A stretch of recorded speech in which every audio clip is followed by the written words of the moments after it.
ঋতব্রত, পরমব্রত, অনুব্রত, সত্যব্রত বিষয় এটা নয়। বিষয় হচ্ছে তৃণমূল। তৃণমূলের সম্পর্কে যত কম বলা যায় ততই ভালো। বিজেপি করার অপরাধে সোনারপুর উত্তর বিধানসভা কেন্দ্রে এক বিজেপি কর্মীর স্ত্রীকে বেধড়ক মারধরের অভিযোগ। ফিরদৌসি বেগমের বিরুদ্ধে অভিযোগ উঠছে। এখনো এই অবস্থা বিজেপি কর্মীকে। 3 জন কর্মী তো আমাদের খুন হয়ে গেছে নির্বাচনের পরেও। এবার সম্পূর্ণ প্রশাসন দেখবে।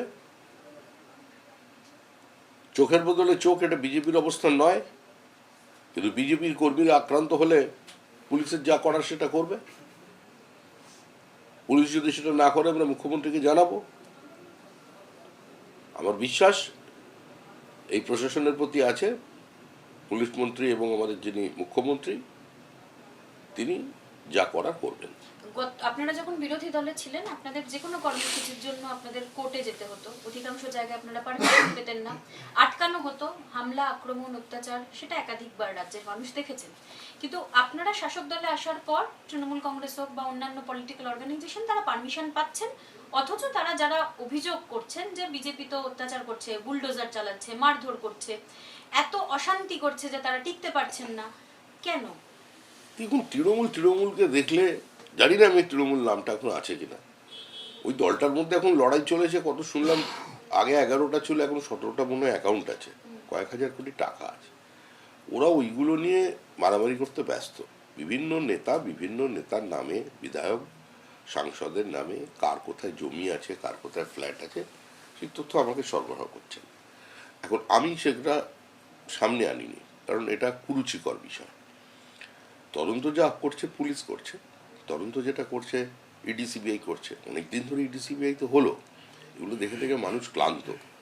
এসব নিয়ে আমাদের কোনো নেই, আগ্রহ নেই। আর সবচেয়ে বড় কথা হলো, আমরা গণতান্ত্রিক ব্যবস্থায় বিশ্বাস করি। আমরা পশ্চিমবঙ্গের রাজনৈতিক সংস্কৃতিটা বদল করতে চাই। তাহলেই বিনিয়োগ আসবে, মানুষের আস্থা বাড়বে। এ রাজ্যের মেধাবী শিক্ষিত ছেলে মেয়েরা, স্কিল্ড লেবাররা এ রাজ্যেই থাকবেন। কিন্তু যখন দেখছেন এই কোট আনকোট ঋতব্রত বন্দ্যোপাধ্যায়ের নেতৃত্বে তৃণমূলে অনুব্রত মণ্ডল, জ্যোতিপ্রিয় মল্লিক, এদেরকেও নেওয়া হয়েছে তাদের রাজ্য কমিটিতে, স্নেহাশিস চক্রবর্তী, তারা গেছেন। এই পুরনো ওল্ড টিম, ফিরহাদ হাকিম, অরূপ বিশ্বাস, এটা সবাই তৃণমূলের একটা। দেখুন, এদের মানুষ প্রত্যাখ্যান করে দিয়েছে।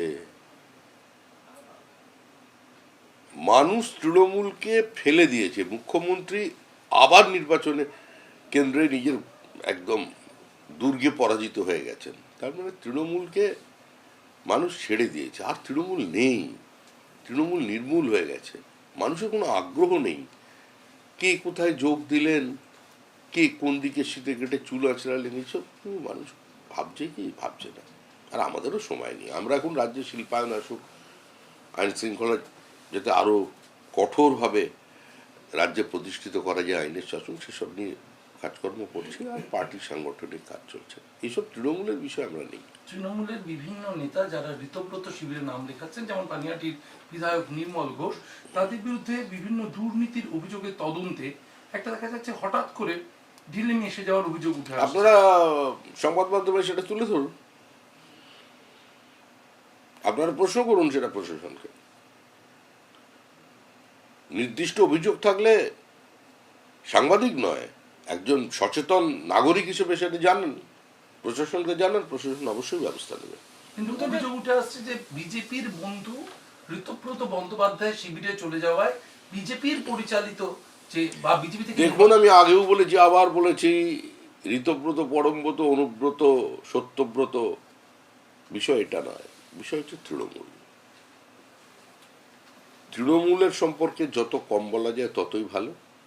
আর কেউ যদি মনে করেন যে জামা বদলে, ছাল বদলে তৃণমূলের অতীতের অত্যাচার থেকে নিজেকে মুক্ত করে নেবেন, আমার মনে হয় না মানুষ তাদের ক্ষমা করবে। এখানে বিজেপি কোনো বিষয় নয়। পশ্চিমবঙ্গের রাজ্যবাসী হচ্ছে শেষ কথা, মানুষই শেষ কথা বলে গণতন্ত্র।